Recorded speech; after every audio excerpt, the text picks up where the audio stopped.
Romanos capítulo 8, ya terminaremos con la ayuda del Señor este capítulo. Nos ha tomado ya 3 domingos con por la importancia y la relevancia que tiene para nuestra salvación.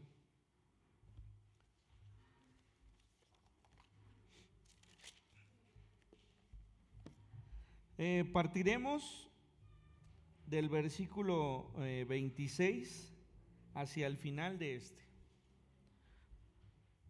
Y de igual manera el Espíritu nos ayuda en nuestra debilidad, pues ¿qué hemos de pedir como conviene? No lo sabemos, pero el Espíritu mismo intercede por nosotros con gemidos indecibles. Mas el que escudriña los corazones sabe cuál es la intención del Espíritu, porque conforme a la voluntad de Dios intercede por los santos. Y sabemos que a los que aman a Dios todas las cosas les ayudan a bien, esto es, a los que conforme a su propósito son llamados. Señor, te damos gracias por este tiempo, bendecimos tu nombre. Te damos gracias porque nos permites estar aquí, Señor, y considerar tu palabra. Te rogamos que esta palabra sea firme en nuestros corazones y que podamos, Señor, saber y entender que solo por medio de ti hay salvación. Que no hay ningún mérito en nosotros para poder hallar esa salvación, Señor. Que todo es y depende de ti. Te damos gracias por ello en tu nombre, Jesús. Amén. Decíamos la semana anterior que nosotros no sabemos pedir como conviene, ¿no? Si estamos enfermos, pedimos ser sanos. Si estamos pasando dificultades económicas, pedimos que Dios quite esas dificultades y que podamos estar bien. Si estamos pasando alguna tribulación, pedimos al Señor que nos aparte de ella, ¿no? Pero dice el apóstol, nosotros no sabemos pedir como conviene. Porque cuando Dios permite estas cosas, ministra nuestro corazón y busca que cada uno de nosotros pueda tener una cercanía más firme con Él. Así que este versículo 28 dice, y sabemos que a los que aman a Dios todas las cosas les ayudan a bien. Esto es, a los que conforme a su propósito son llamados. Para llegar a este punto, que es una conclusión, el apóstol tuvo que transitar por todo lo anterior. Decir que ha pasado por tribulaciones, porque ha pasado por dificultades. También reconocer que es una persona a través de la cual hay pecado, que su cuerpo es carnal y su espíritu está confrontado con ese cuerpo todo el tiempo. Esto es algo que debemos reconocer en nuestra vida siempre.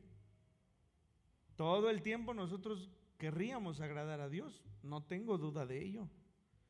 Yo no tengo duda cuando usted viene delante del Señor y le dice perdóname. No tengo ninguna duda de ello. No tengo duda de lo genuino en su corazón. Hay algunos que dicen, no, es que si lloraste y te arrepentiste y pediste perdón y lo vuelves a hacer, entonces no estabas arrepentido. Yo creo que no conocen los alcances del pecado. Yo sí los conozco, Les decía hace 2 semanas cuando mamá pasaba y contó lo que sabía, ¿no? Por eso yo no puedo predicar algo contrario a ello, porque la gracia y la misericordia de Dios han estado para con mi vida. Y yo sé todas las veces que le pedí perdón a Dios por algo y lo volví a hacer, y puedo asegurarles que estaba arrepentido y que estaba dolido por haber hecho lo que había hecho.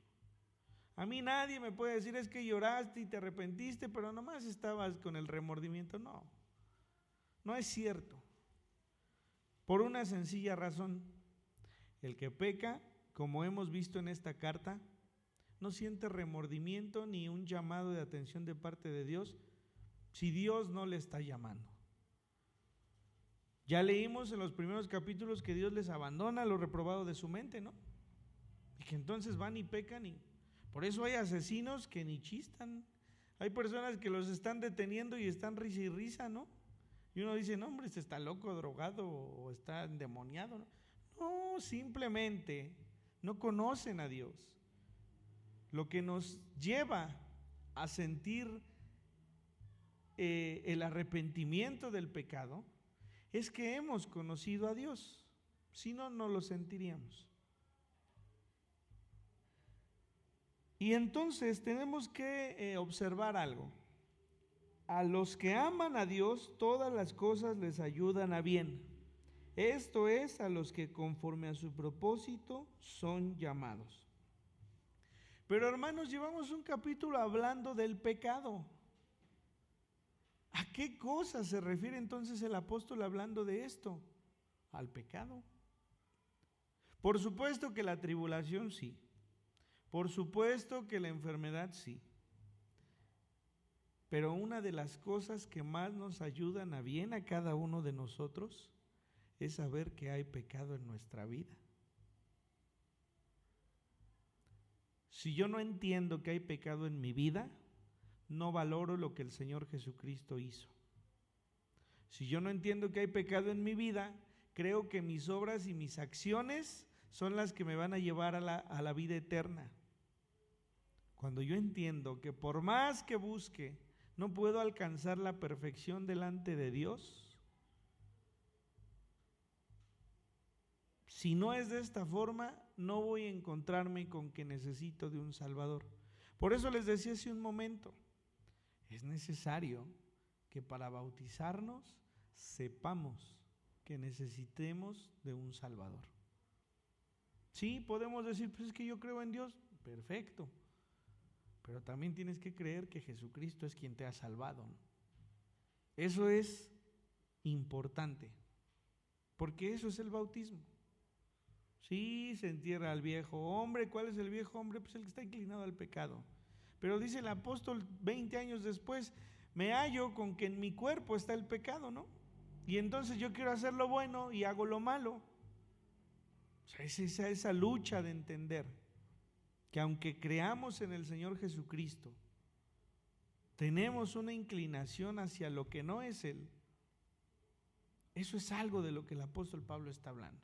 Entonces, todas las cosas ayudan a bien. Hermanos, si Dios, aún en el pecado, puede hallar bien para sus hijos, lo puede hallar de todo. Lo puede hallar de una enfermedad, lo puede hallar de una tribulación, lo puede hallar en su angustia.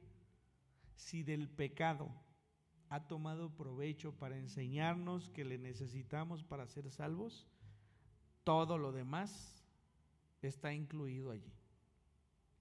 Porque a los que antes conoció, también los predestinó para que fuesen hechos conforme a la imagen de su Hijo, para que Él sea el primogénito entre muchos hermanos.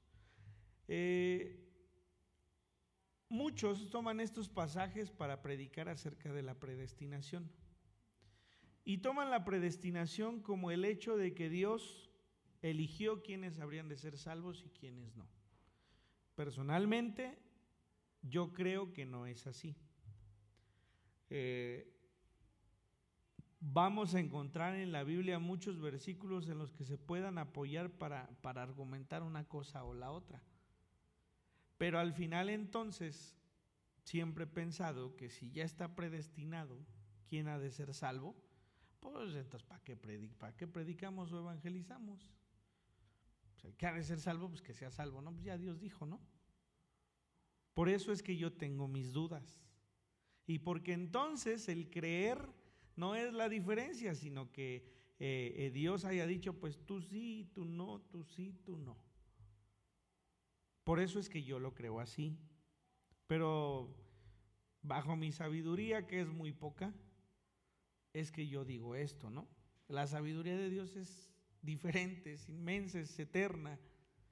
Pero este versículo tiene una palabra antes de la predestinación.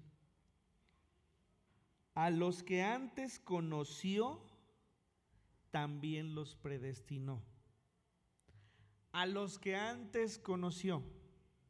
Dios es omnisciente. Desde antes que fuésemos formados, Dios nos conocía. Y Dios conocía que en algún momento de nuestra existencia tomaríamos el creer en Él como salvación. A los que antes conoció. Y el contexto de este capítulo en estos últimos versículos nos va a dar la razón en este sentido. Puede haber muchos otros que puedan argumentar de la predestinación, pero este en definitiva no lo es. Porque habla de la salvación en estos últimos versículos como algo pasado. no como algo que va a hacer. Dice, a los que antes conoció también los predestinó. ¿Para qué nos predestinó? A ver,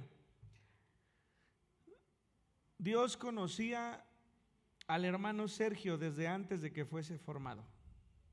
Y Dios conocía que el hermano Sergio creería en el Señor Jesucristo. Por lo tanto, lo predestinó, dice, para que fuese hecho conforme a la imagen de su Hijo, para que Él sea el primogénito entre muchos hermanos. A ver, primicias de la resurrección es el Señor Jesucristo, dice Pablo, ¿no? Dice que lo predestinó para ser hecho a la imagen del Señor Jesucristo. Es decir, Sergio, sin existir, Dios sabía en su omnisciencia que creería en el Señor Jesucristo. Por tanto, lo hizo a la imagen del Señor Jesucristo. Dice, para que Él, hablando del Señor Jesucristo, sea el primogénito entre muchos hermanos. ¿A qué imagen? A la imagen del Señor Jesucristo cuando resucitó. Es decir, sin pecado, y es decir, como la primicia de Él. Es decir, tomando otra vez la idea, Dios sabía que Sergio creería en el Señor Jesucristo y por tanto Sergio va a poder tomar en la eternidad ese lugar que el Señor Jesucristo tiene como un hombre que ha de resucitar y que ha de permanecer sin pecado. ¿A qué nos predestinó? A hallar la gloria de Dios en nuestra vida a través del Señor Jesucristo. ¿Sí? Entonces no es que dijo, tú Sergio sí, tú no, tú sí, tú no, tú tampoco. No. Bajo su conocimiento previo, Dios sabía quiénes de los que habitamos la tierra habríamos de creer que Jesucristo murió y resucitó por nosotros. Entonces, predestinar es pre del destino. Manda, hermana Dulce.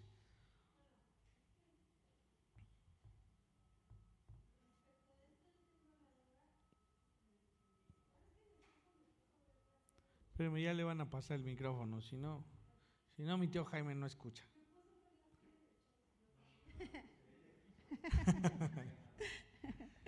Y bueno, estábamos viendo de Judas, al que le entregó, ¿no? Entonces yo le decía a mi esposo, los discípulos fueron hombres, o sea, a nosotros se nos va a veces la idea, o al menos a mí sí, como que siempre veo la imagen de Jesús es Dios, pero los evangelios hablan de Jesús hombre, el que se hizo hombre. Pero hablando de la predestinación y ya el contexto que le di, entonces Judas fue, bueno, es que yo sí. Bajo el conocimiento de Dios sabía que Judas le iba a entregar. No es que Judas en ese momento haya decidido entregarlo. Dios sabía que ese hombre iba a ser instrumento, dice en mi casa hay instrumentos de gloria y de deshonra, ¿no? Pero entonces él fue salvo. No puede serlo porque incluso se quita la vida. No es la misma reacción que Pedro, vamos. O sea, el pecado de Judas a lo mejor decimos, no, pues es que este sí se voló la barda, ¿no? Entregó al Señor Jesús. Lamento decirles que es el mismo pecado que el cualquiera de nosotros tenemos cuando nos airamos, cuando renegamos, cuando, ¿sí? Pero de ahí se muere Judas, ¿no? Y ya después de que Judas muere, es que muere Jesús. Entonces ahí no, bueno, es que de verdad luego yo me vuelvo en esas ideas, ¿no? Pero es que sí, hablando de la predestinación, o sea, pues Judas le conoció físicamente, pues estuvo con él. Ahí ya no hay un arrepentimiento después, entonces. No. Y bueno, mi esposo en algún momento me dijo, es que hablando acerca de la predestinación, ¿no? que nuestro futuro lo podíamos cambiar. Entonces en algún momento él me dijo así, es que si mi destino ya está escrito, pero a final de cuentas nada está escrito y lo puedo cambiar. Entonces, ¿podría entrar esa figura igual? Lo que pasa es que nosotros creemos que hacemos, ahora sí que como la canción, ¿no? Hacemos camino al andar. Para nosotros es nuevo, para Dios no. O sea, para Dios, previo a la existencia de Herodes, por ejemplo, desde la fundación de la tierra, Dios sabía que Herodes sería un instrumento para cuando el Señor Jesucristo estuviese aquí, bueno o malo, por decirlo de una manera. A ver, un ejemplo más claro. Cuando en Faraón, en el Éxodo, dice que Dios endureció su corazón, no es porque Dios haya dicho, híjole, pues ni modo, te toca a ti ser el malo, ¿no? No, Dios conocía su corazón y sabía que en el corazón de Faraón sería un instrumento perfecto de deshonra para confrontar al pueblo de Israel y entonces pudiese cumplir lo que estaba dicho que sería. Entonces le decía, nosotros creemos que nosotros vamos haciendo camino al andar, como dice la canción, pero Dios conoce el destino final de todos y no es que vaya a cambiar ese destino final, pues es que Dios sabe cómo somos, qué decidimos, qué no decidimos y sabe el punto final de cada uno, ¿no? Por decirlo así, si yo voy en línea recta y yo digo, no, voy a cambiar mi destino y me voy para acá, pues yo sabía que iba a llegar a este punto y que se iba a ir para acá. Para Dios no es nuevo, para nosotros creemos que es así, pero no lo es, ¿sí? Entonces, aquí digamos que el destino es el punto final. Si usted ha creído, el punto final es que será salva y que habrá resurrección en su vida. Ese es el destino final, ¿no? Todo lo que atravesó, para usted cree que es nuevo. Es que a mí me cambió todo cuando tenía 20 y tantos años y entonces yo decidí seguir y ahí cambié todo. No, lo cambiamos para nosotros, pero para Dios no.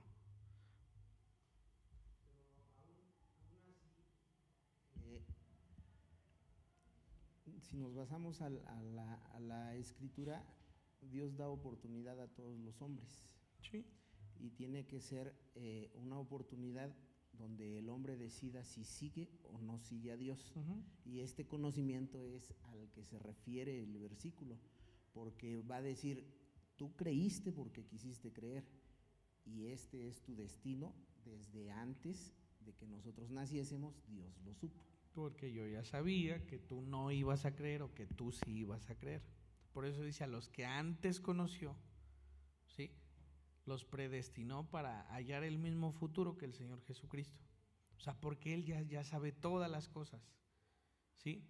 Es más, ahí es donde nosotros podemos basar la Biblia, en que Dios no reacciona, desde Adán y Eva no reacciona a lo que pasó, ¿sí? O sea, no podemos decir que Dios tenía un plan y que entonces la decisión de Adán y Eva cambió todo lo que Dios había planeado. No, Dios ya sabía que este hombre y esta mujer iban a encontrar el pecado, porque los había conocido antes de su formación. Lo mismo que con nosotros. Por eso le decía, nuestro destino no cambia. Nosotros creemos que lo vamos cambiando, pero esto ya está escrito, y está escrito porque Dios ya conoce cómo somos, qué pensamos, ¿sí? Y esto es más claro aquí, dice, porque a los que antes conoció también los predestinó para que fuesen hechos conforme a la imagen de su Hijo. Les decía, ¿cuál es la imagen de su Hijo? Bueno, el hombre, Dios hecho hombre que resucita para ser eterno, ¿sí? Para que Él sea el primogénito entre muchos hermanos. Y les decía que es las primicias de la resurrección. ¿Qué nos espera entonces a los que creemos? Eso mismo, la resurrección. El primero fue Jesucristo, todos los demás pues vamos atrás de Él, ¿no? Y a los que predestinó, es decir, a los que conoció y predestinó para ello, a estos también llamó. Es decir, nosotros somos llamados porque Dios sabe que en nuestro conocimiento de Él hallaremos salvación. Entonces nos ha llamado. Y a los que llamó, a estos también justificó. Y a los que justificó, a estos también glorificó. Por eso yo les digo esto no puede ser utilizado como predestinación, porque aquí está hablando del pasado. Los hijos de Dios ya estamos glorificados, ¿sí? Fuimos ya predestinados, fuimos llamados, fuimos justificados y también fuimos glorificados. ¿Cuándo fuimos glorificados? Desde antes de la fundación de la tierra, ¿sí? Cuando nosotros muramos, ahí estaremos. ¿Cuál es nuestra obligación? Predicar. ¿Por qué? Porque nosotros no sabemos no tenemos ese conocimiento, ¿no? Dios sí lo tiene, nosotros no. Entonces yo no puedo decir, no, ya, ¿qué crees? Que Dios me dio la omnisciencia como un regalo y me hizo ver que tú no te vas a salvar. No, nosotros no sabemos quiénes han de hacer su decisión por Cristo. Él sí lo sabe, nosotros no. Por eso nuestra obligación es predicar, para que la gente pueda escuchar y pueda tomar una decisión. ¿Y qué mejor para nosotros que ser instrumentos del Señor para que una persona se salve? Eso debería llenarnos de un deseo de predicar al Señor, porque nosotros no lo sabemos, pero Dios sí. Y entonces esto ya pasó, o sea, ya está dicho quiénes seremos glorificados en el nombre del Señor Jesucristo. Esto ya fue. Pero nosotros tenemos que ser quienes creamos en ello.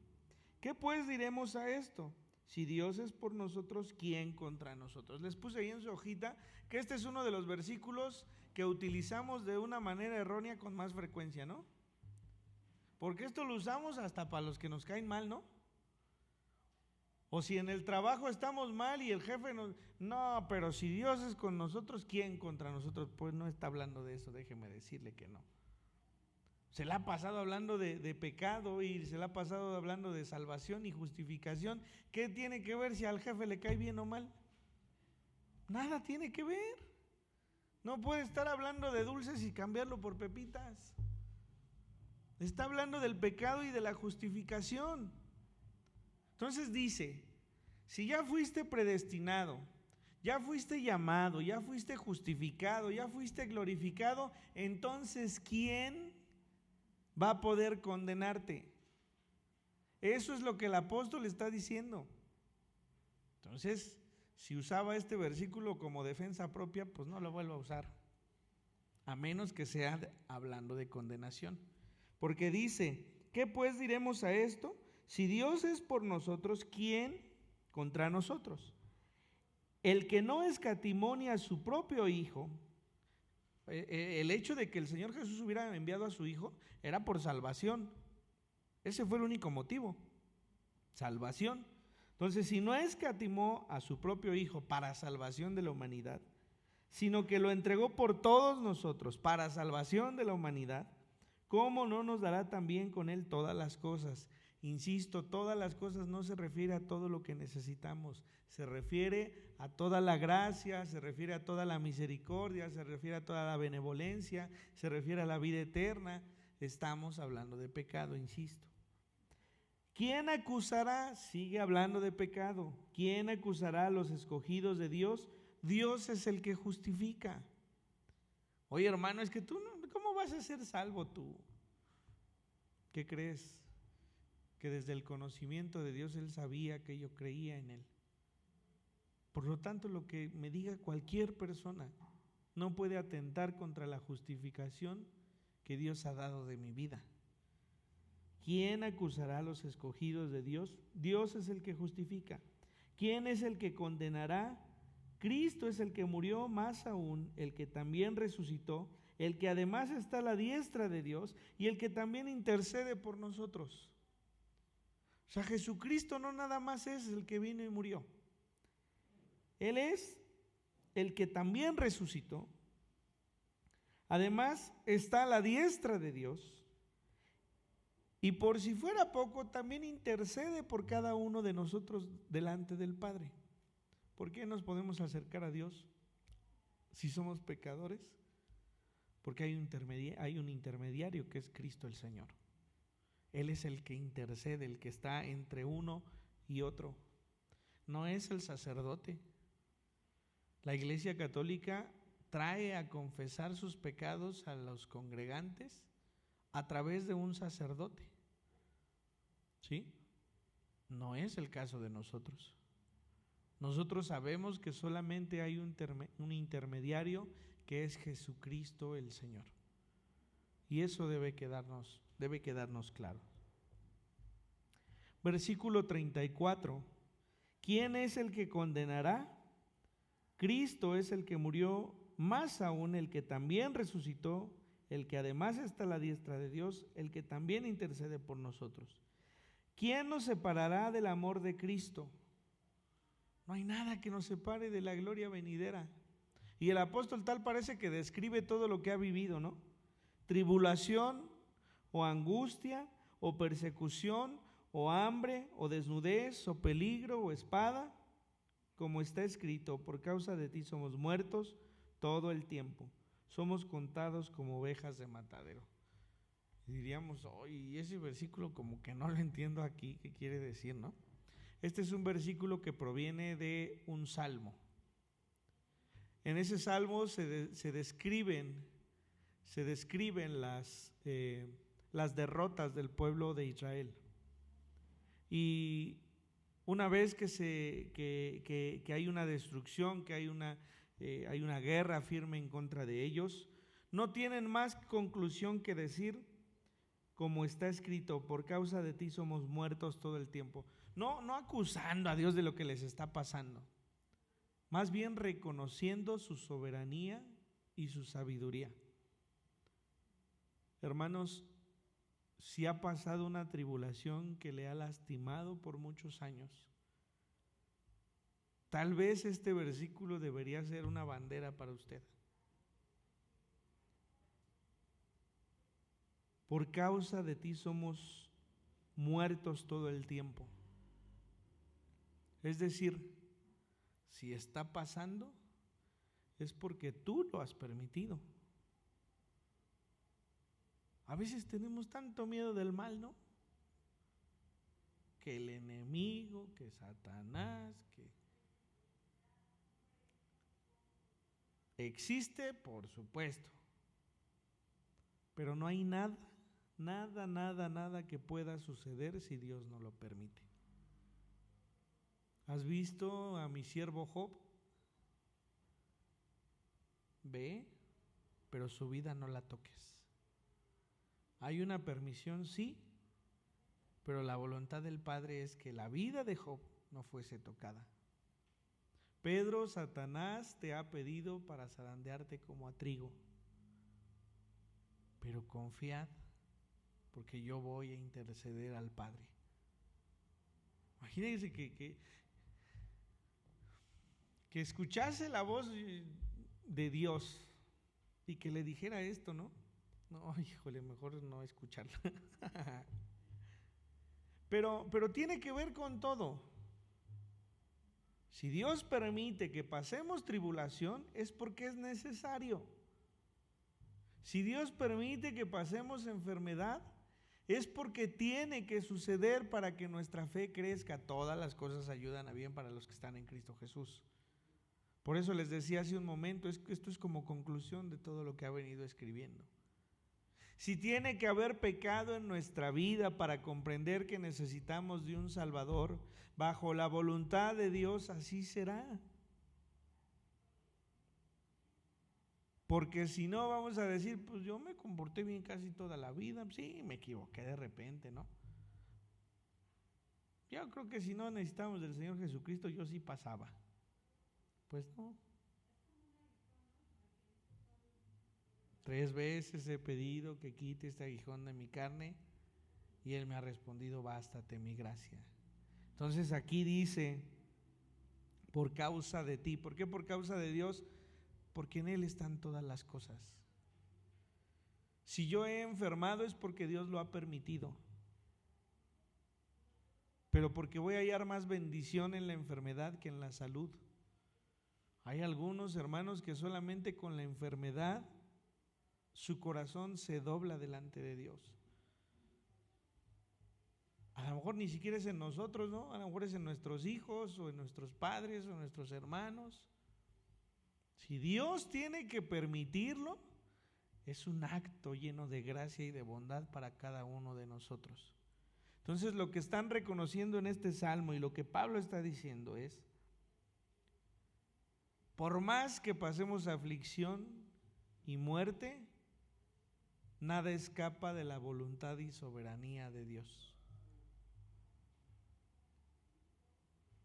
Antes, en todas estas cosas somos más que vencedores por medio de aquel que nos amó.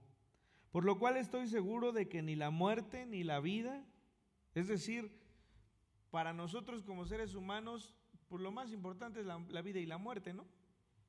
¿Qué es lo que transita dentro de ese tiempo? Pues todo.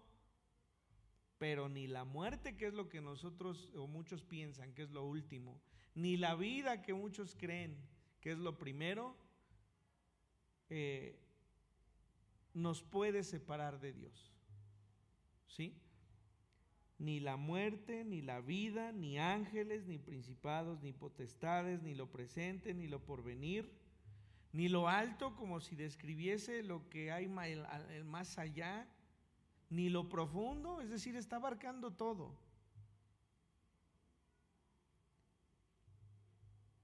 Y de plano, como si no entendiéramos, dice, ni ninguna otra cosa creada. Este versículo nos dice todo. Satanás es creación también. Todo lo que vemos es creación. Nosotros somos creación. Lo alto y lo profundo es creación.